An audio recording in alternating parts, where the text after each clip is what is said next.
বেচে কি আপনি কি লাভবান নাকি লসের লস মেলাটিয়া প্রত্যেক গাড়ি আলি 10,000 জায়গা প্রত্যেক গাড়ি দৈনিক এই যে হাঙ্গা পর্যন্ত আজকে 2 মাস ধরে ব্যবসা করতেছি 2 মাসের নিম্নে 2.5 লক্ষ টাকা লস হচ্ছে এভাবে কি ব্যবসা করা যা বর্তমানে আপনি কি চাচ্ছেন? কি চাইছি হাঙ্গা চামু আর কি 2টা লাভ করা আইতাছি না হাঙ্গা এই ব্যবসা আপনার একটা চাওয়া আছে যে আমি এইটা চাই। আমি সরকারের এটা চাইলে কি আমার টাকা দিব কি চামু আমি আর সরকারের যদি কইবলে আমার সাহায্য দেন সাহায্য দিব এই সরকার এটা থাই সরকার নাই তো বলবেন যে দ্রব্যমূল্যের দামটা বাড়ায় দেওয়ার জন্য।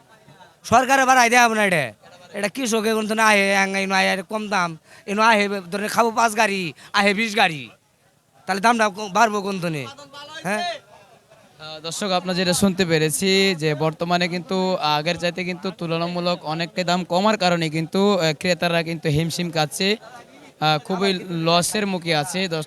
আমরা জানিয়ে দিলাম আজকের নিউজ।